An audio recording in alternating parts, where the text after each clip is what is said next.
When Charles X of France was crowned king in May 1825, it took place in an elaborate ceremony at the Cathedral of Reims, where French kings had been crowned for more than a millennium. Charles wore elaborate coronation robes for the occasion. Catholic bishops presided, and Charles was anointed with drops of oil that had supposedly been brought down from heaven by a dove in the 5th century. He accepted the throne by swearing an oath.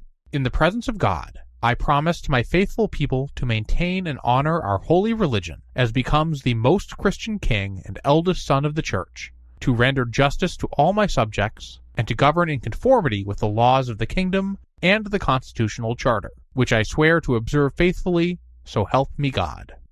When Charles's cousin Louis-Philippe became king in August 1830, the ceremony took place in front of a joint session of the two chambers of the French Parliament. Louis-Philippe wore a military uniform. The ceremony was presided over by Casimir Perrier, a banker and elected deputy. Louis-Philippe swore an oath. Before God, I swear to faithfully observe the constitutional charter, to govern by the laws and only by the laws, to render good and exact justice to each according to their right, and to act in all things with my sole goal, the interest, happiness, and glory of the French people. Then he signed the oath, in triplicate. As you can gather from the different ways these two men formally accepted the office of king, Charles and Louis-Philippe conceived of their positions in very different ways. Yes, both were kings under the constitutional charter, with a sweeping set of executive, legislative, and judicial powers to rule one of the richest and most powerful countries in the world. But while Charles saw his role as the unbroken continuation of more than a millennia of French monarchs, Louis-Philippe cast himself as a thoroughly modern king for a modern age.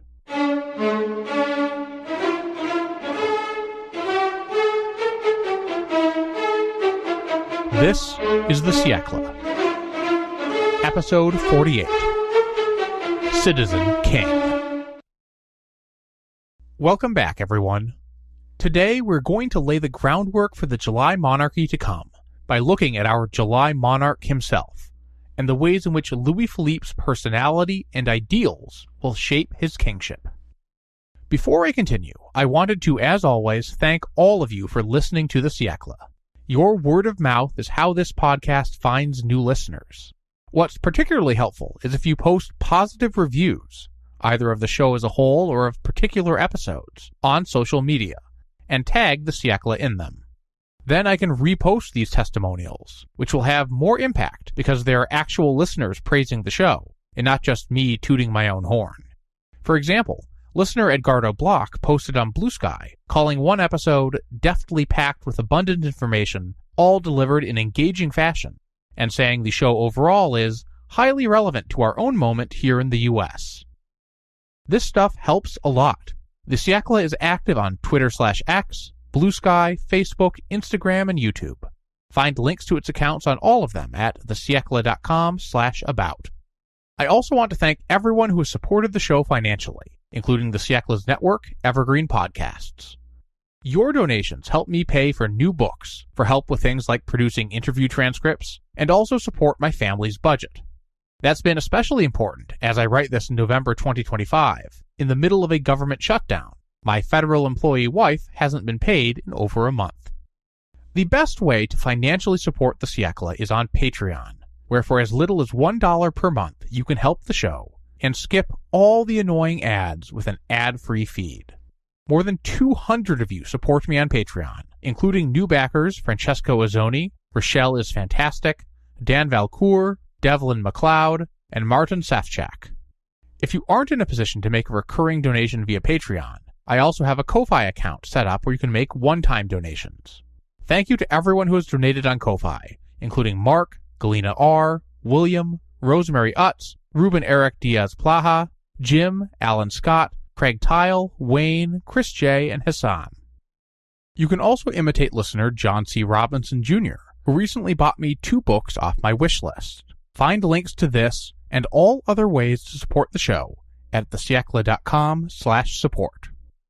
Now, that's enough preliminaries. Let's get back to our man, Louis-Philippe. I talked about the very different ways that Louis-Philippe and his predecessor conceived their roles as king. That even starts with what we call them. Charles was King of France, the country. Louis-Philippe was crowned King of the French, the people. Louis-Philippe was, in fact, the second King of the French. The first had been Charles's brother, the guillotined Louis XVI. There were years between the fall of the Bastille in July 1789 and Louis's deposition in September 1792, and the French Constitution of 1791 had proclaimed Louis a constitutional monarch with the title King of the French. Charles had recognized none of this. As an exiled émigré during that entire time, he was trying to organize an army to crush the revolution, and published a declaration denouncing the pretended constitution that had been forced on his captive brother. Meanwhile, when Napoleon became emperor in 1804, it was under the title Emperor of the French, not Emperor of France. So Louis-Philippe's adoption of this style cast him as an heir to the revolutionary and imperial traditions. Then there's the name Louis-Philippe. That was the new king's birth name, but it was by no means guaranteed that that would become his regnal name. Louis XVIII had been born Louis Stanislas Xavier, but he did not become King Louis Stanislas I. Charles X was born Charles Philippe. And in the days before his coronation ceremony, Louis-Philippe and his advisors seriously debated a range of different regnal names. One possibility was to adopt the name Louis XIX or Philippe VII, which would have emphasized continuity to past French kings, as the 19th or 7th of his name to sit the throne. Some advisors, including the Duc de Broglie, pushed hard for Philippe VII for that exact reason. Other advisors wanted a more radical move.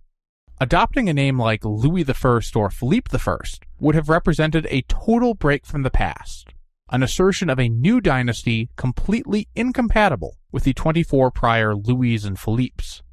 In the end, though, and you may be sensing a recurring theme, the new king and his advisors settled on a middle ground, King Louis-Philippe I. This signified that this new monarchy was something new, not a mere continuation, but without implying the old kings were illegitimate, like King Louis I would have. It turned a page without closing a door.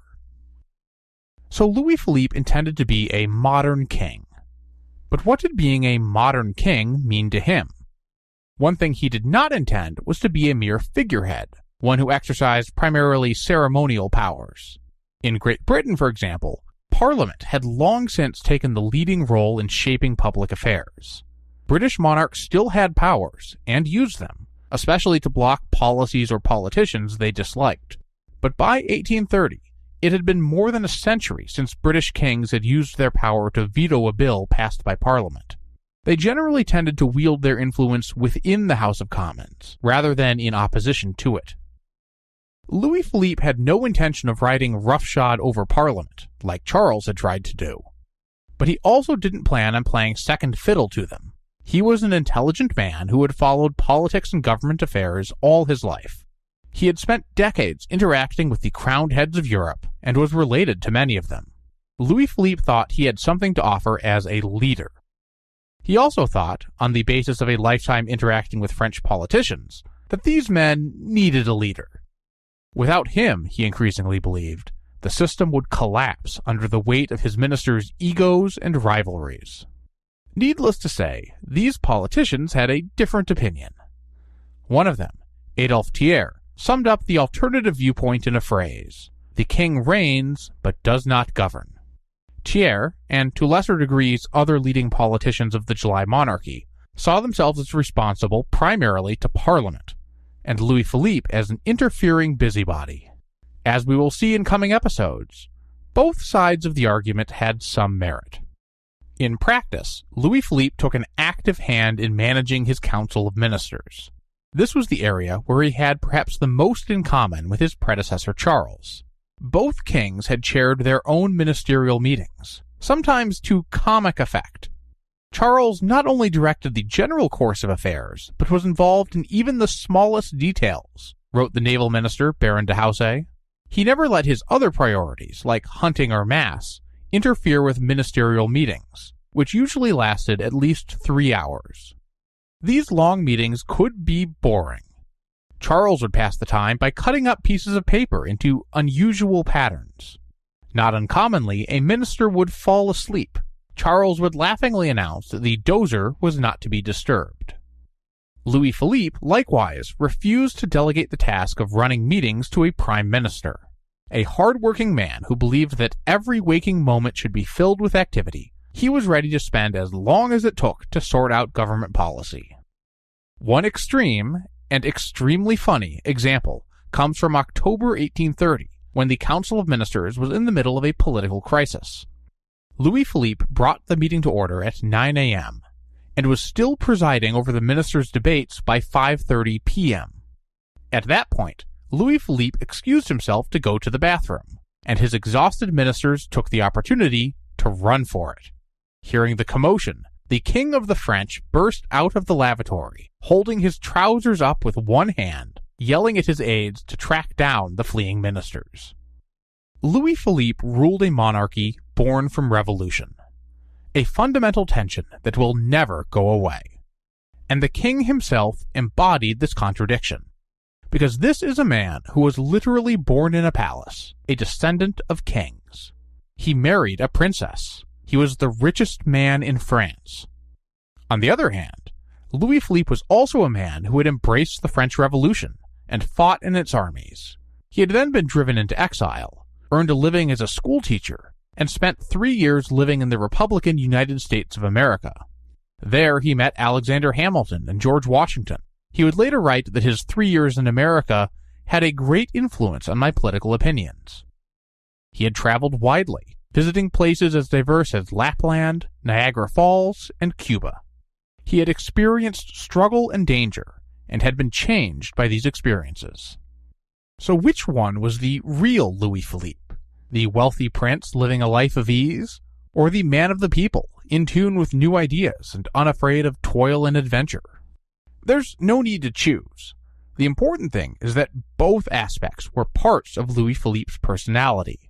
But these parts of him were in conflict.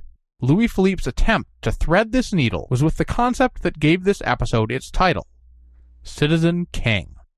He was simultaneously a monarch and an ordinary French citizen, the same as any other citizen.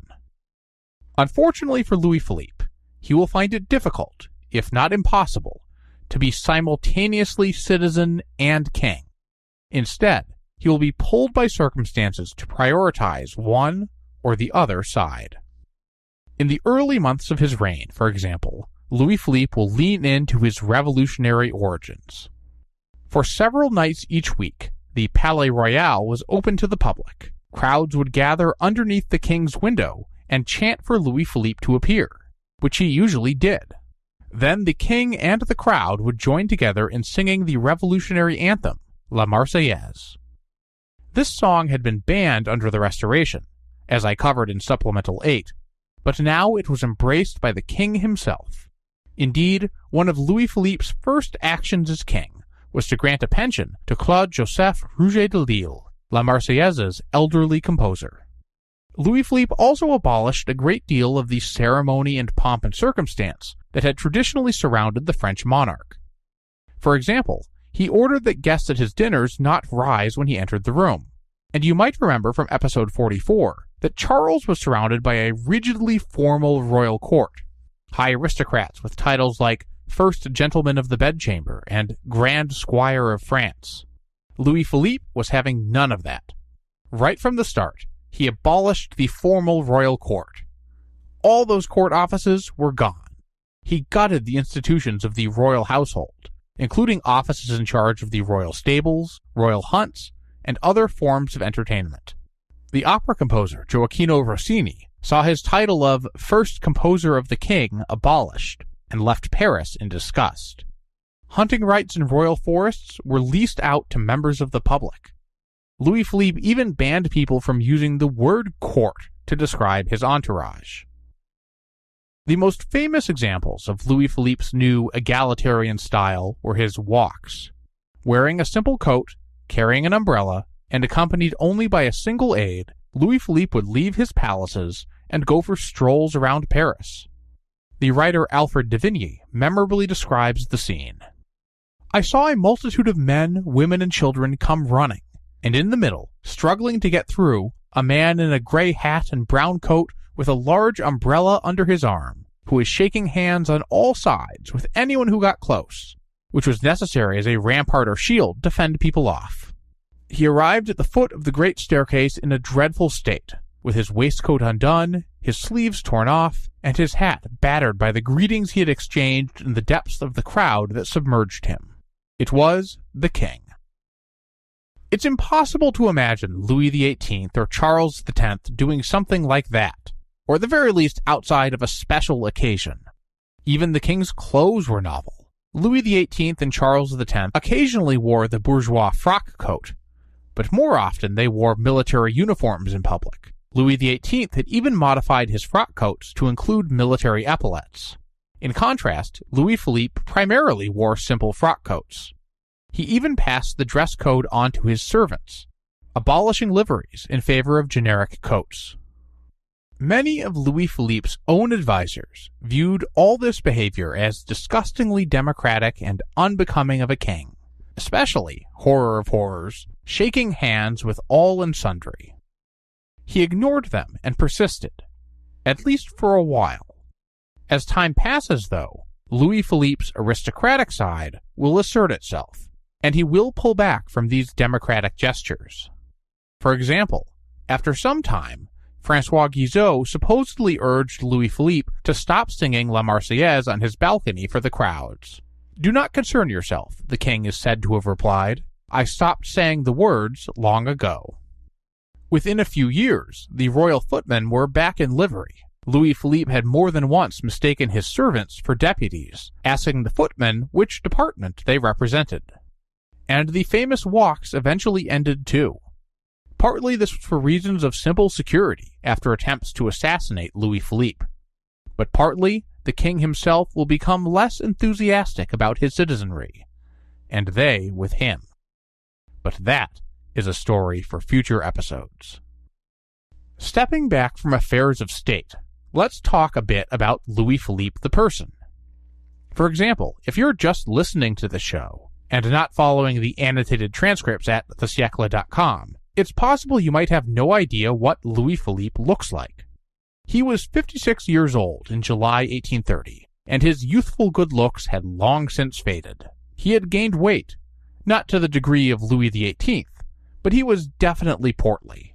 This pudginess does not always show up in his official portraits. Louis-Philippe grew very prominent sideburns over his equally prominent jowls. His full head of curly dark hair, however, was a wig. Louis-Philippe had been concealing baldness for at least a decade by this point. The combination of all this made Louis-Philippe less than majestic in appearance. Most notoriously, in 1831, the cartoonist Charles Philippon published an image depicting Louis-Philippe's head as a pear. Put on trial for insulting the king, Philippon defended himself by telling the court that Louis-Philippe so resembled a pear that an artist could quite easily have drawn the parallel unintentionally, and then demonstrated it by drawing a 4-panel caricature in which a drawing of the king's face morphs into a pear.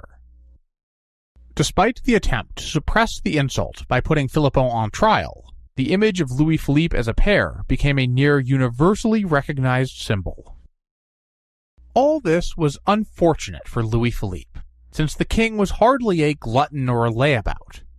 His daily schedule was full of work, with only a few breaks, waking up at 7:30 or 8 a.m., and working all morning on diplomatic correspondence or affairs of the royal household. Louis-Philippe usually worked through lunch, then spent the afternoon meeting with ministers. He would take a break in the late afternoon to walk, often in the galleries of the Louvre after it closed. It's good to be the king. Dinners were usually public affairs, and so were the daily salons each evening, where various notables could mingle with the king and his family. This wrapped up about 10 p.m., but the king would then retire to his study to work for another 4 hours. After 2 a.m., Louis-Philippe went to sleep, not on a sumptuous feather bed, but on a horsehair mattress on a wooden plank. 5 or 6 hours later, he started all over again. Those people honored by an invitation to meet with the king, such as at one of those dinners or salons, often found themselves doing more listening than talking. Louis-Philippe was good at talking, and liked to do it. The writer Alexis de Tocqueville, who published his famous work Democracy in America during Louis-Philippe's reign, recorded a story of being summoned to meet with the king. The king detained me, sat down in a chair, gestured to me to sit down in another, and said to me informally, "Since you're here, Monsieur de Tocqueville, let's have a chat. I'd like you to talk to me about America." I knew him well enough to know what this meant. I am going to talk about America. After 3/4 of an hour, the king rose, thanked me for the pleasure our conversation had given him, I hadn't said 4 words, and took his leave, clearly delighted with me in the way one generally is with someone before whom one thinks one has spoken well. In Louis-Philippe's defense, I should note that while the king was undoubtedly a monologuer, many people report enjoying his impromptu speeches. His biographer, T.E.B. Howarth, writes that with the limited exception of Tocqueville, there is almost complete unanimity amongst those who knew him well, whether admirers or critics, that this famous readiness in conversation was anything but tedious. While Louis-Philippe loved to talk, he was less comfortable with taking action. This shouldn't be a surprise, given how we saw him vacillate over accepting the throne in episode 45. That hesitation wasn't a one-off event. Louis-Philippe was undeniably a man with strong physical courage, who could stare death in the face without flinching.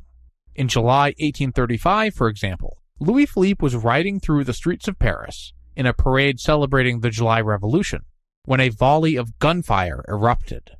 It was an assassination attempt that left 18 people dead and dying around the king, who himself took a bullet in the arm. Among the dead was Louis-Philippe's prime minister. But shocked and wounded, with the conspirators still at large, Louis-Philippe calmly and stoically continued with the parade and ceremony. It wasn't until he finally returned to his palace at the very end that the king allowed himself to break down weeping at the deaths. On the other hand, Guizot described Louis-Philippe like this: though personally brave, he was politically timid. He preferred address to force. He always wished to turn an obstacle instead of attacking it in front. This judgment was motivated by Guizot's own particular frustrations, but is basically accurate. Thiers called him sharp and wily. Another politician, Odillon Barrot, wrote that Louis-Philippe preferred indirect means to a straight route. Over a life of revolution, exile, and subservience to his cousins, Louis-Philippe had learned caution. He was wary of taking a wrong step, and always ready for the other shoe to drop. Throughout his entire reign, Louis-Philippe slept with a lantern burning and 2 loaded pistols on his bedside table, just in case. Should we really be that surprised if such a man sometimes tried to find a way to avoid making hard decisions? One hard choice in particular that Louis-Philippe tried to avoid was executing people. The July monarchy had the death penalty, but Louis-Philippe abhorred violence. Unlike his predecessor Charles, he hated hunting, and he would have abolished capital punishment if he could. This is a man whose own father had died on the guillotine. But Louis-Philippe's ministers, and Parliament in general, were strong supporters of the death penalty. So instead, the king tried to use his pardon power as much as he could get away with as a constitutional monarch.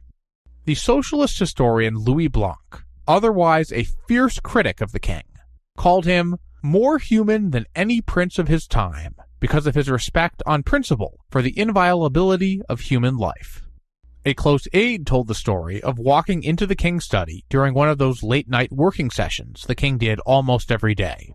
He found Louis-Philippe bent over a notebook, writing, and asked if the king were composing his memoirs.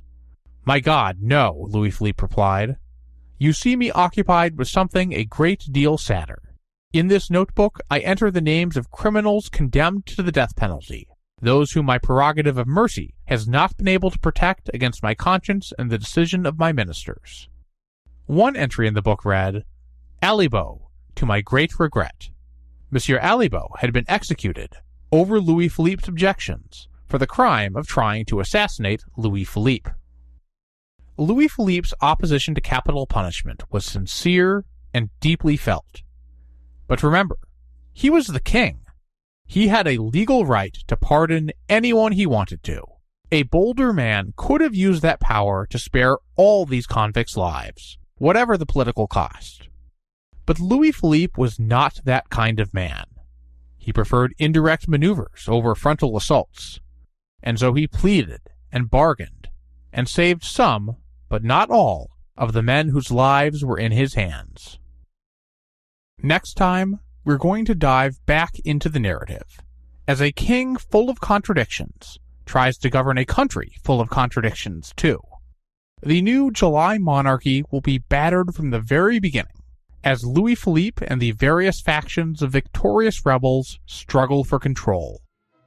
Join me next time for episode 49, The Trial.